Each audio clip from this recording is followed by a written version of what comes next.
하루 또 하루 주님이 우리와 함께 하셔서 오늘 이 자리까지 왔습니다. 돌이켜보니 모든 것이 하나님의 은혜임을 고백합니다. 그래서 감사하고, 그래서 이곳에서 주를 예배하고 이곳에서 주의 얼굴을 사모합니다. 오늘도 주의 예배로 나온 사랑하는 주의 백성들 머리 위로 주의 성령을 물붓듯 기름 부어주시고 하나님의 한량없는 은혜로 채워주시옵소서. 감사드리며 예수님의 이름으로 기도드리옵나이다. 아멘. 날마다 숨쉬는 순간마다 찬양하십시다.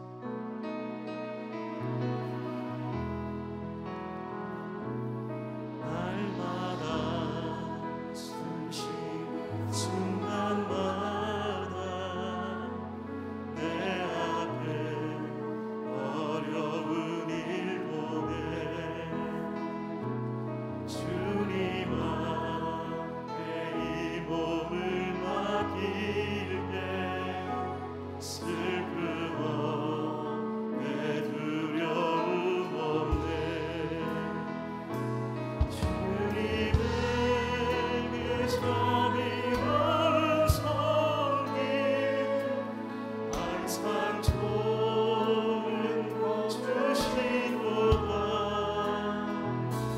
사랑스레 아픔과 기쁨을 수고와 평화와 안식 날마다 주님 내 곁에 계셔 날마다 주님 내 곁에 계셔 자비로 날 감싸주시네 주님 앞에 이 몸을 맡길 때 위로한 주 어린 나를 품에 안으시사 품에 안으시사 항상 평안 주시도다 내가 사는 숨을 쉬는 동안 살피시 약속하셔 인생의 어려운 순간마다 인생의 어려운 순간마다 주의 약속 생각해보네 내 맘속에 믿음 잃지 않고 말씀 속에 위로를 얻네 주님의 도우심 바라보며 모든 어려움 이기도다 흘러가 순간순간마다 주님 약속 새겨봅니다. 아멘. 우리 찬송가 268장 우리 박수치면서 찬양하겠습니다.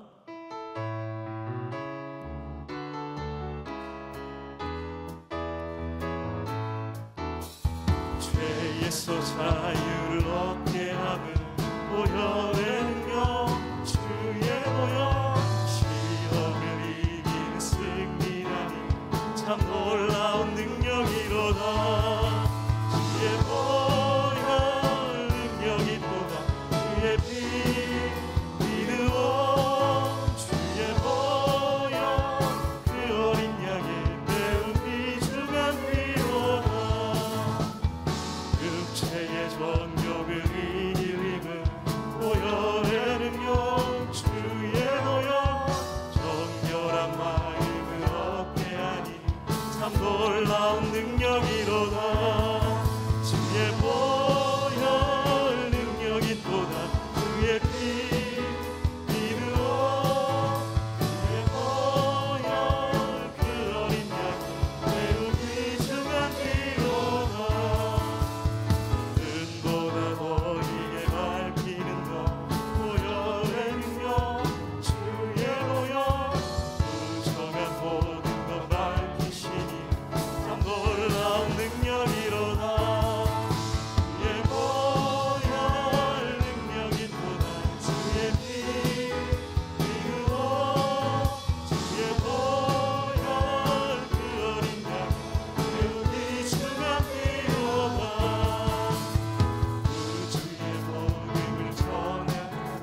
예수 십자가에 흘린 피로써 예수 십자가에 흘린 피로 그대는 씻기어 있는가. 더러운 죄인의 하는 능력 그대는 참으지 않은가. 예수의 보혈로 그대는 씻기어 있는가. 마음속에 여러 가지 죄악 깨끗이 씻기어 있는가. 주 예수와 만나기로 늘 함께 그대는 행동을 하는가. 아무 때나 어디서나 그대 십자가 붙들고 있는가. 예수의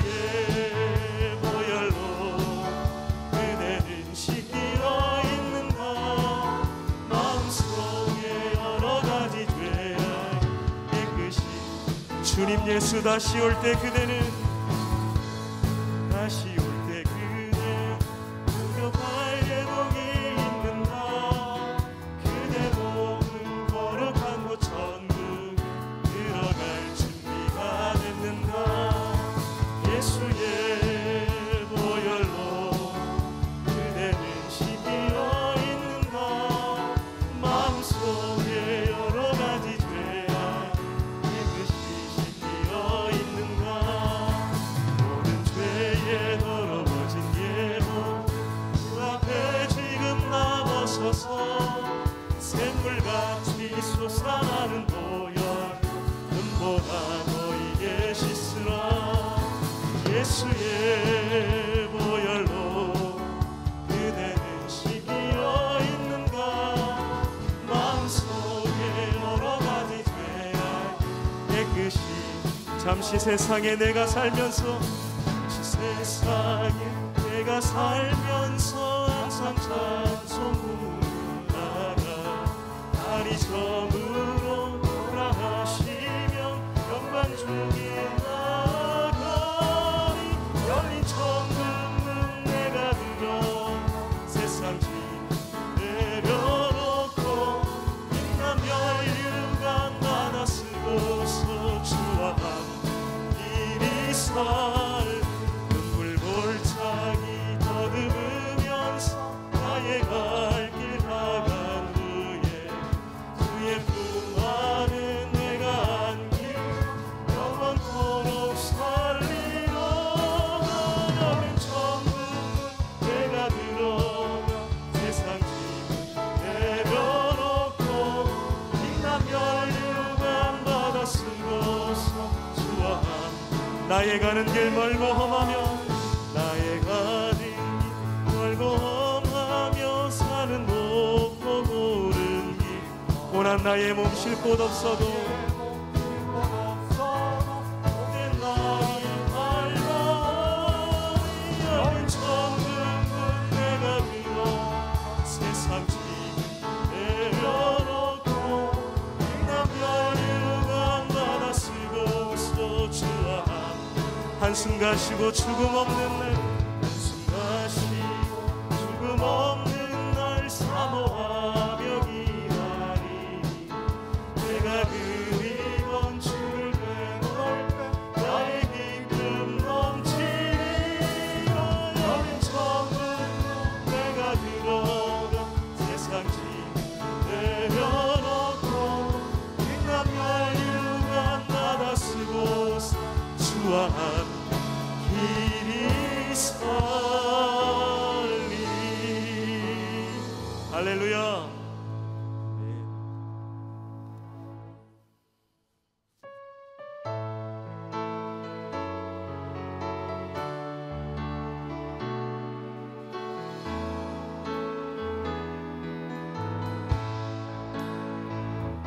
멀고 험한 이 세상 소망 없는 나 그대의 길 방황하고 헤매이며 정처 없이 살아왔네. 의미할 것 없는 이곳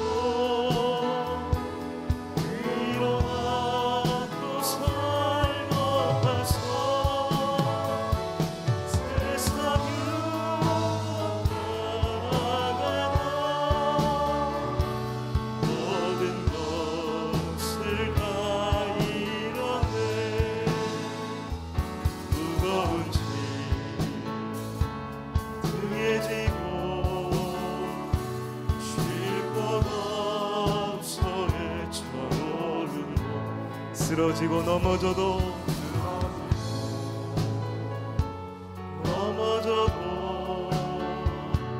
위로할 자 내겐 없었네. 세상에서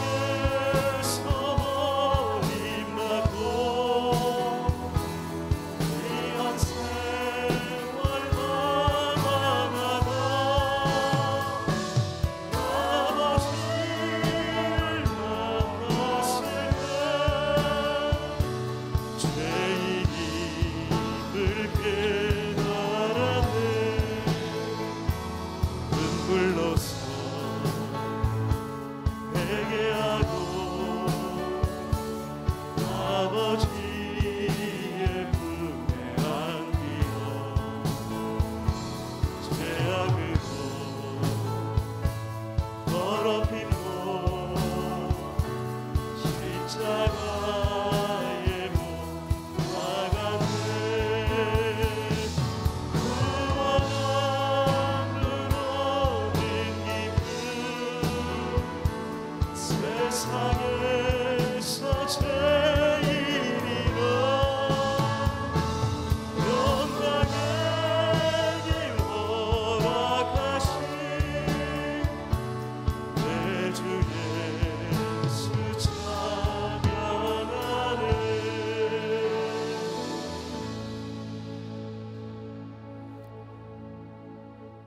할렐루야. 아멘. 오늘 또 예배 자리에 나오신 모든 여러분들을 주님의 이름으로 환영하고 축복합니다.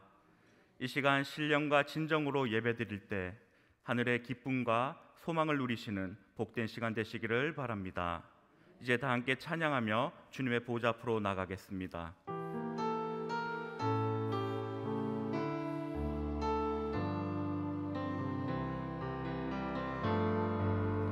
주께 나가세 온전한 믿음으로 그때에 주가 우리를 가까이 하시리.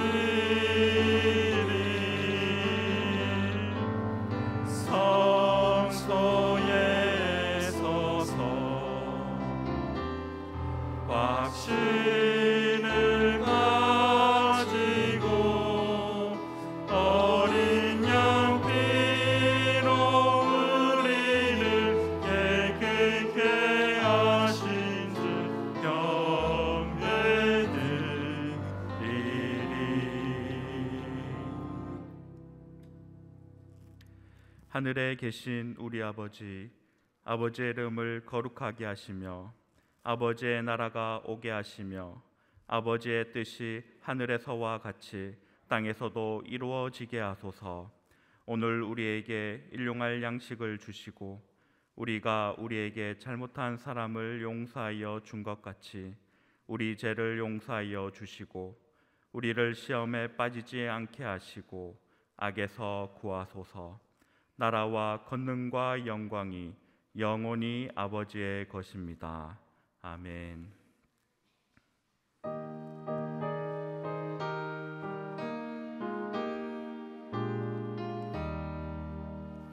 온 세상이 캄캄하여서 참 빛이 없었더니 그 빛나는 영광 나타나 온 세상 빛이었네.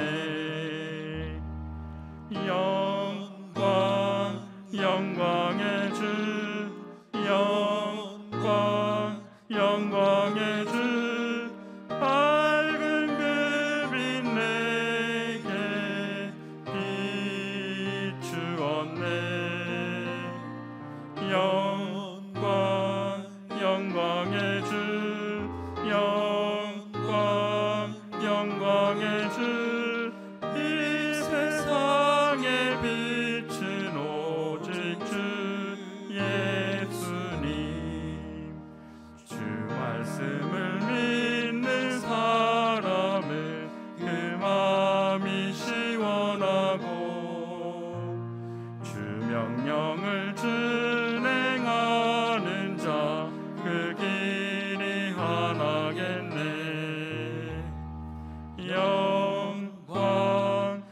영광의 주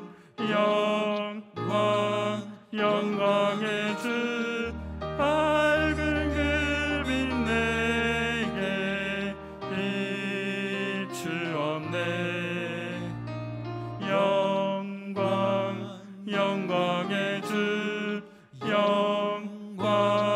영광의 주 이 세상에 빛은 오직 주 예수님.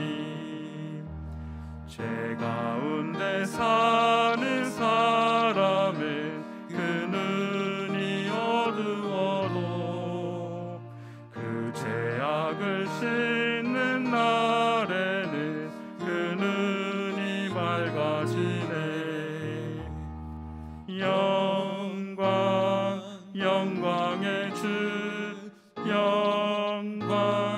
영광의 주 밝은 그 빛 내게 비추었네. 영광의 주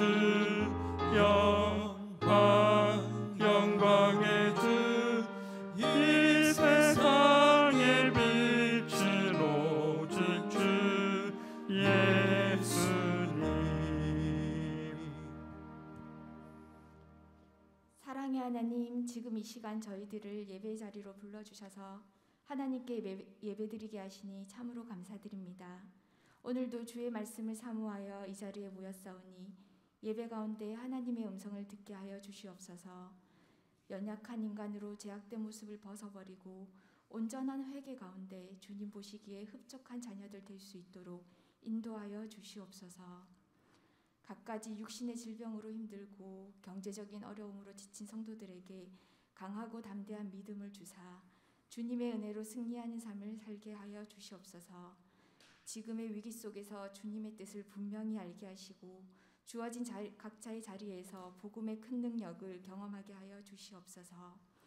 학업, 취업, 결혼, 특히 내일 수능 시험 등의 큰 일을 앞에 둔 자녀들에게 지혜와 평강을 허락하셔서 좋은 열매 맺을 수 있게 하여 주시옵소서. 각자 마음에 품고 나온 기도 제목 주님께서 다 아시오니 응답받아 돌아가는 귀한 시간 되게 하여 주시옵소서.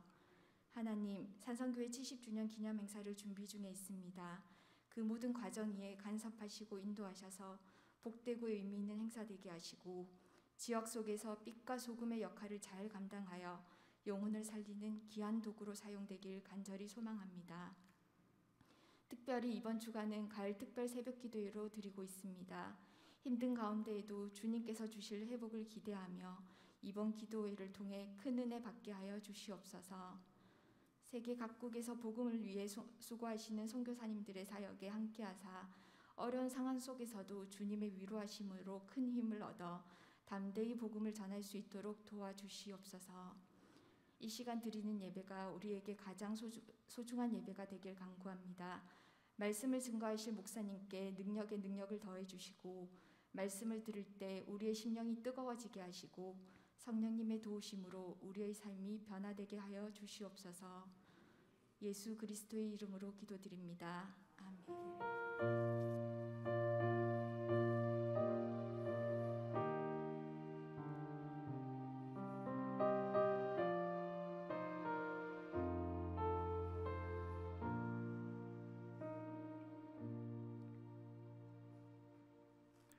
이 시간 우리에게 주시는 하나님의 말씀은 마태복음 13장 33절의 말씀입니다.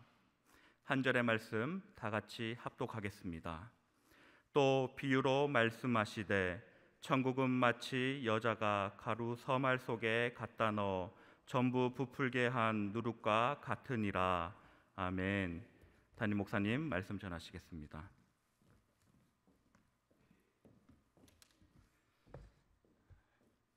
할렐루야. 네, 수요예배에 오신 여러분 환영하고 축복합니다. 특별히 이번 주에는 가을 특별 새벽 기도회 진행되고 있습니다. 회복 탄력성을 키웁시다라는 주제로 첫째 날에는 우리 삼손의 이야기를 통해서 경계선을 찾는 것이 얼마나 중요한가, 나실인이고 또 하나님께서 세워주신 귀한 그 거룩의 경계선이 있는데 그것을 넘게 될 때에 흔들릴 수 있어요. 그래서 정체성을 찾는 것이 참 중요하다 이렇게 얘기했고요. 화요일 날에는 느부갓네살 왕의 교만에 대해서 우리가 살펴보았습니다. 바벨론 대제국을 세우고 정말 오랫동안 많은 주변 국가들을 통치하고 다스렸던 그 왕의 교만이 하나님에 의해서 꺾이게 되었죠. 그래서 하나님을 찬양하는 그런 모습을 보았습니다. 겸손할 때에 감사가 나오는 것이고요. 교만할 때에 하나님을 멀리하게 되는 것이죠. 우리가 회복을 하기 위해서는 그러한 그리스도인의 정체성 그리고 교만을 내려놔야 한다는 것입니다. 오늘 아침에는요, 또 하나님께 초점 맞추기라는 주제로 아나니아와 삽비라의 거짓과 탐욕에 대해서 살펴보았습니다. 신앙생활을 하면서 왜 우리는 잘 안 되나, 왜 회복이 안 되나, 왜 성공을 못 하나 가만히 들여다보면 우리 안에 있는 탐심과 탐욕이 또 하나님을 속이기도 하고 사람들을 속일 때가 있다는 것이죠. 자, 그렇게 3일 동안 진행이 되었습니다. 앞으로 내일 모레 토요일까지 우리가 어떻게 하면 회복 탄력성을 키워서 정말로 힘들고 어려운 이 시기 말씀 붙잡고 기도하면서 그렇게 회복되어야 하겠다라는 생각을 하게 됐습니다. 짧은 시간이지만 여러분 오셔서 함께 기도함으로 하나님께서 주시는 은혜를 경험하실 수 있기를 축복합니다. 네, 오늘은 그 누룩 비유에 대해서 지난번엔 겨자씨 비유에 대해서 우리가 말씀을 나눴는데 누룩 비유에 대해서 한번 살펴보도록 하겠습니다. 여러분, 누룩하면 무엇이 제일 먼저 떠오르나요? 네, 어떤 분은 막걸리, 술 이렇게 떠올리시는 분들 계십니다. 옛날엔 집집마다 누룩을 띄워서 술을 빚는 일들이 많았기 때문이죠. 그리고 또 빵이 생각나는 그런 분도 계실 것입니다. 이 누룩이라는 것이 이제 이스트, 발효제죠. 먹을 수 있는 곰팡이입니다. 한마디로 말해서. 그래서 자연스럽게 생긴 그 곰팡이, 누룩 곰팡이가 음식물과 함께 우리 몸 안에 섭취가 되면 소화도 잘 되게 도와주고 또 몸의 면역력도 길러주게 되는 것이죠. 또 누룩하면은 메주도 생각나시는 분이 있을 것입니다. 그러니까 메주는 한마디로 말해서 곰팡이 덩어리죠. 그래서 그 메주로 뭐 간장도 또 고추장도 된장도 만드는 그런 주된 재료가 되는 것이죠. 그런데 성경을 보면 예수님께서 이 누룩에 대해서 부정적으로 말씀하시는 것을 우리가 발견하게 됩니다. 누룩이 이렇게 부푸는 것을 어떻게 예수님께서 비유하셨죠? 잘못된 교훈이 퍼져나가는 것, 그것으로 비유하셨기 때문에 사실 이 누룩 이렇게 이야기하면 예수님께서 부정적으로 비유를 드셨다 이렇게 생각하기가 쉽죠. 예수께서 이르시되 바리새인과 사두개인들의 누룩을 주의하라 이렇게 직접적으로 말씀하셨죠. 주님의 말씀을 들었던 이 제자들은 한참 후에야 이 누룩이 바리새인과 사두개인의 교훈이다라는 것을 깨닫게 됐습니다. 이 바리새인과 사두개인들의 교훈, 왜 주님께서 주의하라라고 말씀하셨을까요? 예수님 당시의 바리새인들, 그들의 율법주의는 복음을 받아들이는 데에 가장 큰 걸림돌이 되었습니다. 그러니까 율법에 얽매여서 하나님께서 주신 율법을 세세하게 나누고 그것을 지키지 않으면 정죄하는 그런 율법주의에 얽매여서 끌려다니는 그런 삶을 살다 보니까 외식적이 되었습니다. 그리고 위선적인 신앙의 모습, 삶의 태도가 나타났던 것이죠. 그렇게 되니까 결국 복음을 거절할 수밖에 없는 그런 상태가 된 것입니다. 그래서 예수님께서 바리새인들의 누룩, 바리새인들의 가르침을 조심하라라고 말씀하셨어요. 또 사두개인들은요, 부활을 비롯한 초자연적인 기적들 다 부인하고 있었습니다. 그래서 예수님은 제자들에게 바리새인과 사두개인의 교훈, 이것은 복음을 받아들이지 못하게 방해하는 그러한 것이다. 누룩과 같이 사람들 사이에 점점 퍼지게 되면 굉장히 위험하게 된다라고 주의를 주신 것이죠. 그래서 제자들에게 가르쳐 주신 그 말씀에 의하면 누룩은 굉장히 부정적으로 다가오게 된다는 것이죠. 그렇지만 오늘 본문 말씀에서 짧게 말씀하신 이 누룩에 대한 말씀은 굉장히 긍정적인 측면에서 사용하고 계심을 알게 됩니다. 또 비유로 말씀하시되 천국은 마치 여자가 가루 서말 속에 갖다 넣어 전부 부풀게 한 누룩과 같으니라. 천국은 마치 누룩과 같다, 이렇게 말씀하신 것이죠. 자, 같은 누룩인데 조금 전에 제가 말씀드린 대로 제자들에게는 바리새인과 사두개인의 교훈을 주의하라, 이렇게 말씀하셨고, 오늘 말씀을 통해서는 천국 복음에 헌신한 종들의 사역을 긍정적으로 표현하기 위해서 이 누룩이라는 단어를 쓰셨다는 것입니다. 자, 그러면 본문에서 누룩으로 비유된 천국, 오늘날 우리에게 어떤 메시지를 주시는 것일까요? 지난번에 제가 말씀드렸던 겨자씨 비유 생각나십니까? 이 겨자씨 비유와 누룩 비유는 공통점이 있습니다. 그것은 아주 작은 것이 큰 결과를 가져온다라는 점에서 굉장히 비슷한 것 같다, 그런 생각이 들죠. 그런데 예수님께서 같은 교훈을 한 번 더 강조하기 위해서 비슷하지만 다른 비유를 사용하셨나? 그게 아닐 것 같다는 생각이 든다는 것이죠.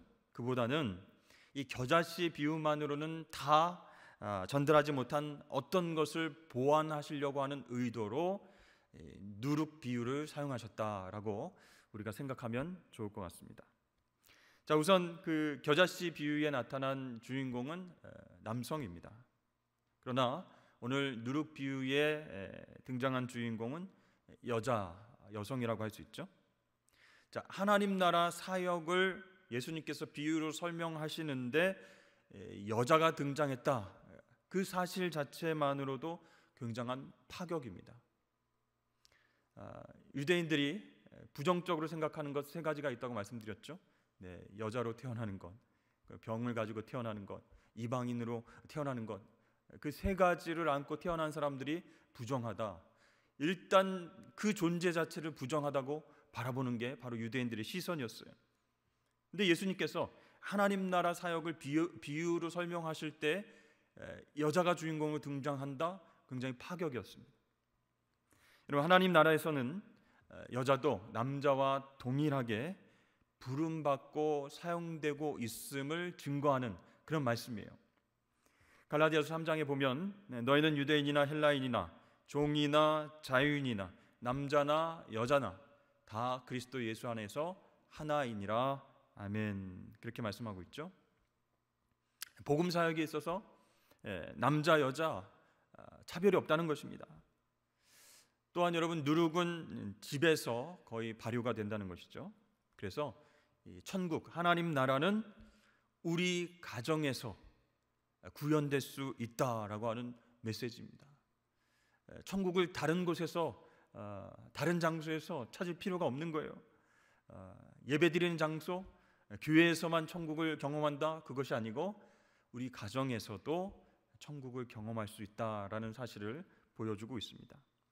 또한 이 천국은요, 하나님 나라는 우리 사회에서도 구현되어야 된다라는 것입니다.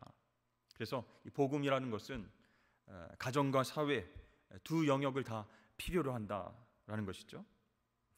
또 겨자씨는요, 우리 눈으로 볼 수 있도록 가시적으로 조금씩 자라나게 됩니다. 그러나 누룩은 어떻게 되죠? 그게 막 퍼져나가면서 부풀게 되는 그런 현상들을 우리가 자세히 관찰할 수 없지 않습니까? 누룩은 눈에 보이지 않게 부푼다라는 것이죠. 그래서 이 천국 하나님의 나라는 외형적으로도 성장하지만 많은 경우에 보이지 않는 그런 쪽에서 조용히 사람들의 내면으로 스며들어서 자라게 된다라는 것도 말씀하고 계시는 거죠. 자, 전도와 선교가 사실 외형적인 복음의 선포라면 사회 봉사와 섬김은 우리 내면을, 사람들의 내면을 감동시켜서 변화시키는 복음의 역동성이다라고 할 수가 있는 것입니다. 그렇습니다. 여기에서 우리가 생각해 볼 것은 하나님 나라 사역의 다양성, 다면적인 어떤 차원이 존재한다라는 것이죠. 무엇이 더 중요하다라고 얘기할 수 없습니다. 복음의 스펙트럼이 워낙 크고 넓고 역동성이 있기 때문에 때로는 파워풀하게 외향적으로 나타나기도 하고, 때로는 부드럽게 내적으로 내면적으로 우리 가정과 또 사회에 영향력을 끼칠 수 있다라는 것을 주님께서 우리에게 말씀하고 계신 것입니다.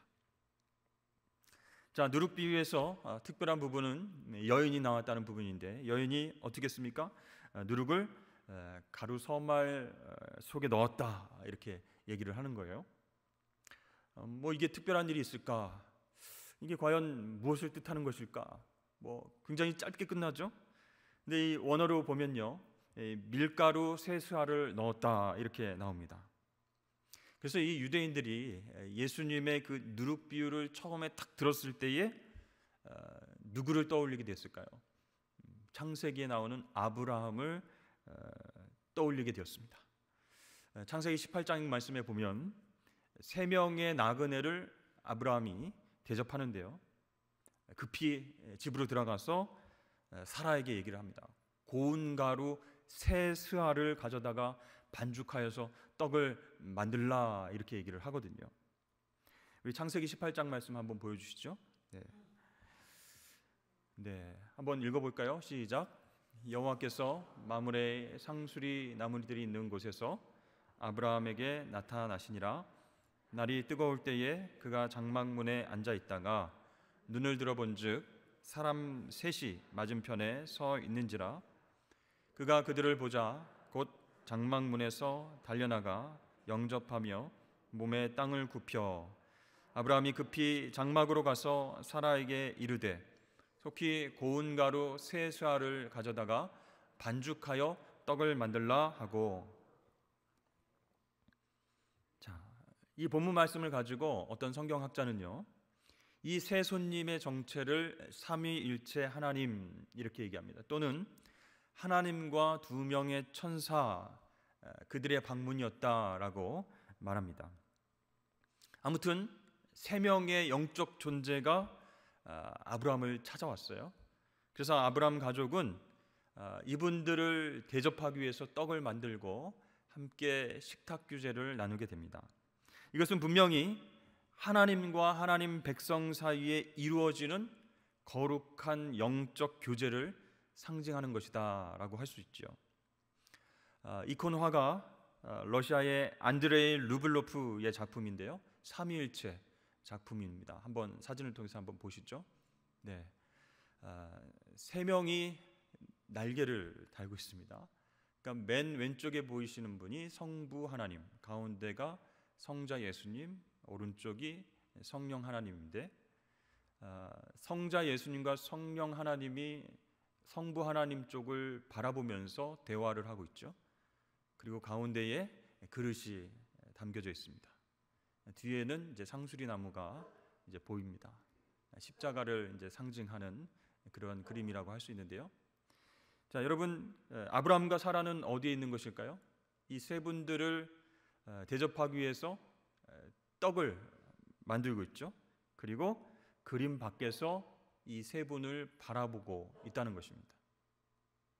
초대교회 성도들이 서로 떡을 떼면서 교제를 나눴습니다. 이런 교제를 코이노니아라고 이야기합니다. 여러분, 삼위 하나님께서 당신의 식탁 교제에 우리를 초대하고 계십니다. 예배를 통해서, 말씀을 통해서, 기도를 통해서 함께 풍성한 교제를 나누자라고 우리를 초대하고 계신다는 것입니다. 성경에서 누룩은 죄된 교훈을 상징하는 요소로 등장하기도 하지만, 이런 누룩조차 하나님의 거룩한 손에 빚어져서 서로를 영적으로 배부르게 만드는 주의 만찬이 되는 것이다. 이렇게 그 그림을 통해서, 또 창세기 18장 말씀을 통해서 우리는 생각할 수 있는 것이죠. 이렇게 거룩한 성도들의 교제가 떡을 만들고 떼어서 나누고 교제하는 그 코이노니아, 그 속에서 일어난다는 거예요. 그것이 바로 교회이고 하나님 나라가 된다. 그래서 천국은 마치 누룩과 같다라고 얘기를 하는 것입니다. 사랑하는 성도 여러분, 우리가 주님의 말씀과 기도를 통해서 하나님의 풍성한 만찬을 날마다 공급받으실 수 있기를 주의 이름 축복합니다. 그 만찬 속에서 영적인 교제가 이루어지는 거예요.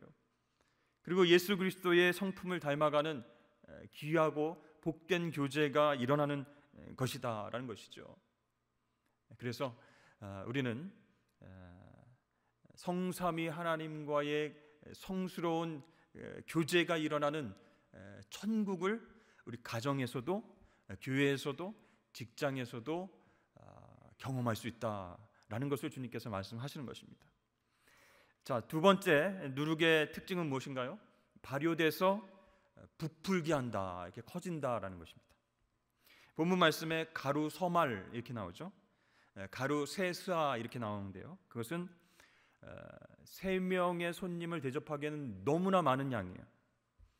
이 정도면요, 옛날 대가족과 이웃들을 초청해서 100여 명 정도 먹을 수 있는 분량을 말합니다.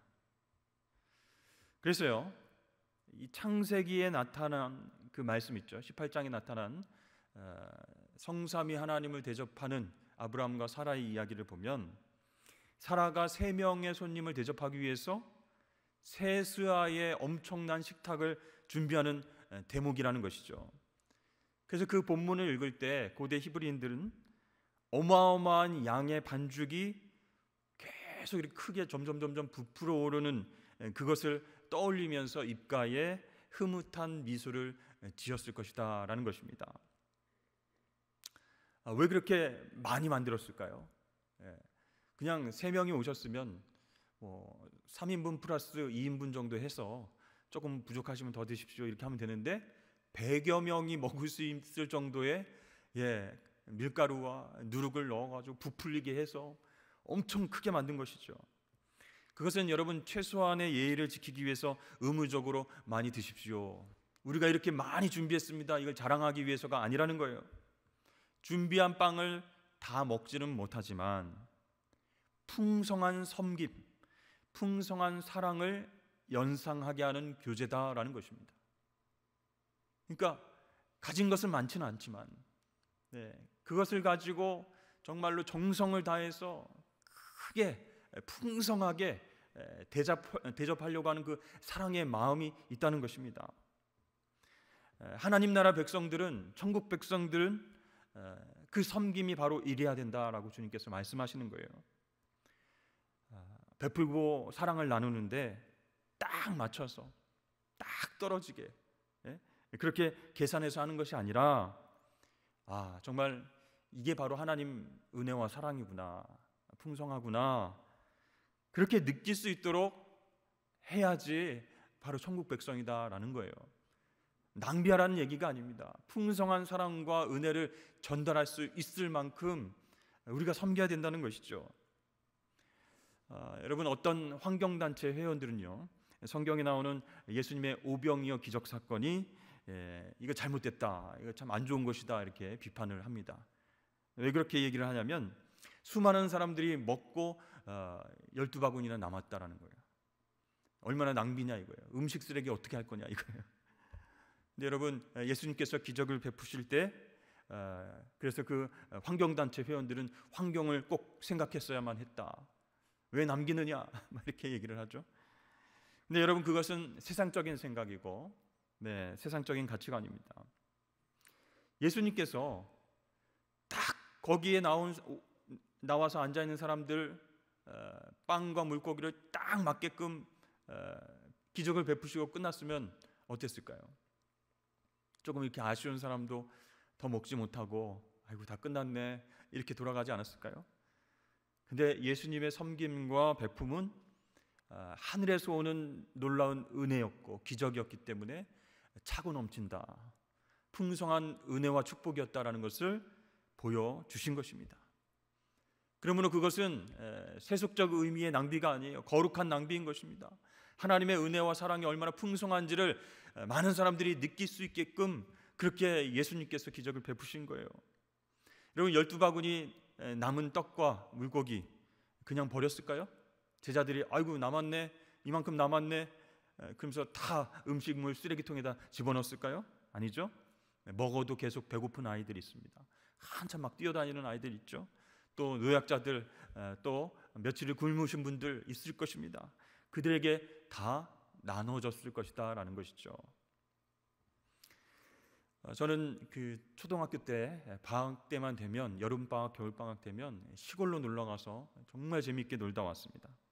거기 큰 고모 댁이 있었는데요. 정말로 숙제할 날 한 일주일만 남겨놓고 나머지는 거의 다 거기서 놀았습니다. 원 없이 자연에서 막 뛰어놀고 정말 신기한 것 많이 경험하고 추억도 많이 만들었습니다. 그런데요, 그 시골집에 가면, 큰 고모님 댁에 가면 이 고모님이 음식을 하시는데 손이 너무 크신 거예요. 저하고 이제 누나하고 보통 갔습니다. 여동생은 좀 어렸으니까 이제 둘이 이제 손잡고 버스 타고 이제 갔는데, 둘이 오면은 뭐 그 고모님들 식구에다가 2명만 플러스 된 건데, 아이고 서울에서 손님 왔다고 귀한 손님 왔다고 막 얼마나 많이 차리시는지 몰라요. 밥을 해도요 솥 한가득 하셔가지고 그냥 밥그릇은 서울에서 요만한 그릇에 먹었는데 이만한 그릇에다가 밥을 가득 차가지고 이렇게 싸서 주시는 거예요. 고모 나 이거 다 못 먹어. 내가 무슨 어른도 아니고 다 못 먹어. 남겨도 돼.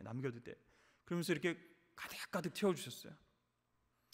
그리고 또 서울에서 온 애들이 입이 짧을 것이라 생각을 하고 매번 고기 반찬, 막 나물 반찬 신경 써서 만들어 주시느라고 지금 지나고 나니까 그렇게 많이 신경을 쓰셨구나, 고생하셨겠구나 생각이 들더라고요. 그래서 식사 때가 되면 밥과 반찬이 굉장히 많아서 이걸 언제 다 먹나 그랬던 기억이 있었습니다. 근데 신기한 것은요, 어찌되었든 그것을 다 먹고 소비한다는 것이었어요. 그렇게 많이 했는데, 밥도 많고 막 반찬도 막 넘치게 하셨는데 다 없어지는 거예요. 그 이유가 뭐냐면 밥때가 돼가지고 지나가던 동네 아저씨가 있어요 하고 딱 들어오십니다. 그러면은 밥 한 숟갈 뜨고 가셔요 이렇게 고모님이 얘기를 하시는 거예요. 그러면 그냥 오셔가지고 식사를 그 자리에서 하시는 거예요. 또 조금 있다가 누가 뭘 가지고 이제 배달을 오셨어요. 그러면 뭐 가겠습니다. 그러면 그냥 가면 어떡하냐, 붙잡으세요. 그래가지고 밥을 먹고 가라고 하는 거예요. 밥만 뜨면 된다고. 그래서 또 낯선 아저씨가 오면 같이 저희들은 같이 또 밥을 먹고 그랬습니다. 근데 그런 상황이 너무 낯선 거예요. 아니 그냥 어떻게 들어왔다가 인사하고 밥을 먹고 가네. 아니 우리 고모님은 힘들지도 않나? 계속 밥을 퍼주고 반찬도 그냥 만들고, 여기가 무슨 식당도 아니고, 어린 나이에 또 그런 생각을 했던 것 같아요.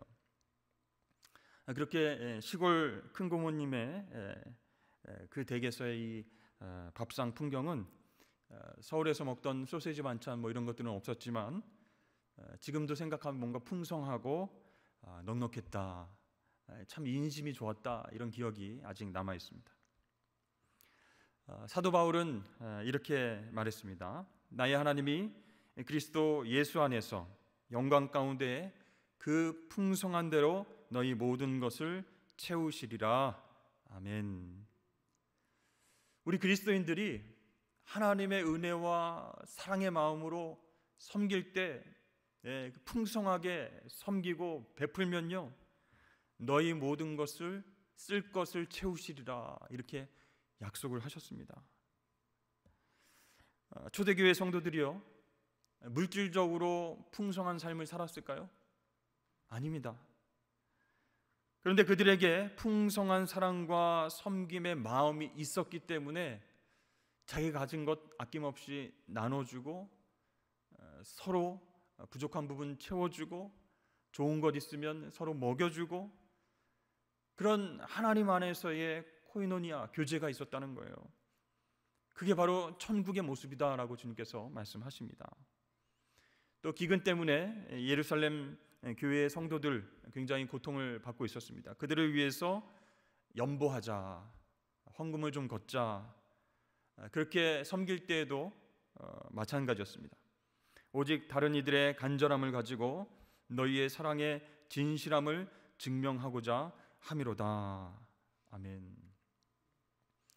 정말로 간절하고 힘들고 어려운 상황인데 우리가 가진 사랑이 진실한 하나님의 사랑이다라는 것을 보여주기 위해서 연보를 걷는 일에 협조했다는 거예요. 본인들도 넉넉하지 않은데 그렇게 섬기는 마음을 가지고, 사랑의 마음을 가지고 그렇게 헌금으로 섬겼다라는 것을 이야기하고 있습니다. 여러분, 이러한 초대교회의 풍성한 사랑과 나눔의 기적은 당시 세상의 모든 영역에 선한 영향력을 끼쳤습니다. 그래서 그리스도인 하면 정말 좋은 사람들, 자기는 별로 넉넉하지 않지만 남을 배려하고 섬길 줄 아는 사람들, 이렇게 생각한 거예요. 마치 가루 서말 속에 갖다 넣어서 전부 부풀게 한 누룩처럼 그렇게 풍성한 규제와 나눔이 있었다라는 것입니다. 여러분, 오늘날 우리 한국교회가, 또 우리 산성교회가 세상에 선한 영향력을 누룩처럼 풍성하게 나타내야 되지 않겠습니까? 그렇다면 우리 가정에서, 우리 직장에서, 우리 공동체에서부터 먼저 넉넉함으로 섬기는 일이 있어야 할 줄로 믿습니다. 계산하지 말고요, 계산기 두드리지 말고요, 하나님의 은혜로 채워지는 그 풍성함을 기대하면서 내가 먼저 섬길 때에 하나님께서는 그 사람을 누룩처럼 사용하실 줄로 믿습니다. 한 교회의 역사가 50년이다, 100년이다, 150년이다, 그 자체로 의미가 큰 것은 아니에요. 그 시대 가운데 그 교회가 지역사회와 열방 가운데 선한 영향력이 있는가, 정말 저 교회가 그곳에 있어서 주변 이웃들이 정말 고마워하고 감사하는 마음이 있는가. 그래서 정말 이 교회는 복음으로 섬기고 빛과 소금의 역할을 감당하고 있구나, 이런 소문이 나야 우리 교회가 누룩과 같이 정말 선한 영향력을 점점점 부풀려 나가는 그런 천국이 될 줄로 믿습니다. 내년에 우리 교회는 70주년을 맞이합니다. 여러 가지 행사도 계획하고 있지만 무엇보다 중요한 것은 70이라고 하는 숫자가 아니라 이제 앞으로 어떻게 우리는 더 건강한 교회로, 하나님께서 기뻐하시는 교회 공동체로 나아가야 할 것인가, 어떻게 하면 누룩과 같이 선한 영향력을 부풀려서 많이 퍼뜨려서 사람들에게 인정받는 그런 선한 공동체가 될 것인가, 그것에 우리는 초점을 맞추고 기도하면서 하나 되어서 하나님께 영광을 올려드리는 저와 여러분 되실 수 있기를 주의 이름으로 축복합니다. 우리 함께 말씀을 생각하면서 기도하겠습니다. 하나님 아버지, 감사합니다. 오늘 누룩의 비유를 통해서 누룩의 긍정적인 모습을 비유로 말씀하신 주님의 메시지를 살펴보았습니다. 정말로 누룩은 보이지 않게 조금씩 부풀어 나가지만 그 영향력으로 인해서 풍성하고 은혜로운 섬김과 사랑이 넘치는 교제가 생긴다는 것을 깨닫게 되었습니다.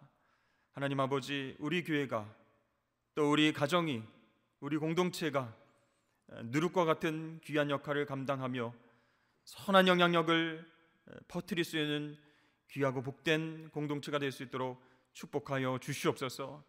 정말 주님께서 보실 때에 착하고 충성된 종들아 잘하였도다 칭찬하실 수 있는 아름다운 교회, 아름다운 성도들 될 수 있도록 주님 축복하여 주시옵소서. 감사하며 예수님의 이름으로 기도드립니다. 아멘.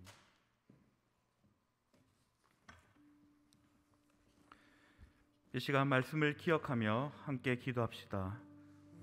하나님께서는 이 땅 가운데 하나님 나라와 천국을 이미 허락하셨습니다. 무엇보다 하나님께서는 우리의 가정과 교회, 속한 공동체 안에서 천국을 누리며 살길 원하십니다. 그러기 위해 우리의 섬김이 필요합니다. 예수님처럼 섬길 때 나의 헌신을 통해 천국이 이 땅 가운데 임할 줄 믿습니다. 이 시간 기도할 때 하나님, 예수님처럼 섬기는 삶을 살게 하옵소서. 나의 섬김을 통해 많은 이들이 하나님을 만나게 하옵소서. 서로 섬길 때 가정과 교회, 직장과 공동체 안에서 하나님의 사랑이 넘쳐나게 하옵소서. 그리하여 날마다 천국을 누리며 살게 하여 주시옵소서. 우리 주님 이름 간절히 부르짖으며 말씀을 기억하며 기도하며 나가겠습니다. 주여 하나님의 시간 말씀을 기억하며 기도하며 나아갑니다. 하나님께서는 이 땅 가운데 하나님 나라를 허락하여 주셨으며 하나님 우리의 삶 가운데 천국을 이미 허락하여 주셨습니다. 하나님 무엇보다 우리의 가정 안에, 하나님 우리의 교회 안에, 우리의 공동체 안에, 우리의 직장 안에 날마다 천국을 누리며 살아가기를 원하십니다. 하나님 그러기 위해 우리의 섬김이 필요합니다. 하나님 더욱더 섬기는 자들로 살아가게 하여 주시옵소서. 하나님 예수님처럼 헌신하며 또한 이웃을 사랑하는 마음을 더하여 주시옵소서. 하나님 주님께서 이 땅에 오신 이유를 기억하게 하여 주시며 저희들이 주님의 제자로서 날마다 주님을 바라보며 살아가는 자들 되게 하여 주시옵소서. 하나님 이 땅 가운데 섬김을 통하여 많은 이들이 하나님을 만날 수 있도록 주여 역사하여 주시옵소서. 하나님 우리의 섬김을 통하여 우리의 가정이 변화되게 하여 주시고 우리의 교회와 또한 내가 속한 직장과 공동체 안에 놀라운 하나님의 사랑이 넘쳐날 수 있도록 주여 은혜 더하여 주시옵소서. 하나님 서로 섬기며 서로 사랑하며 나아갈 때 날마다 이 땅 가운데 천국을 누리게 하여 주시옵소서. 하나님 허락하시는 놀라운 은혜를 날마다 누리며 살아가는 저희들의 복된 인생 될 수 있도록 주여 은혜 더하여 주시옵소서. 하나님 늘 주님을 바라보며 예수님처럼 또한 늘 하나님의 말씀을 기억하며 살아가는 저희들의 인생 될 수 있도록 하나님 은혜를 더하여 주시옵소서.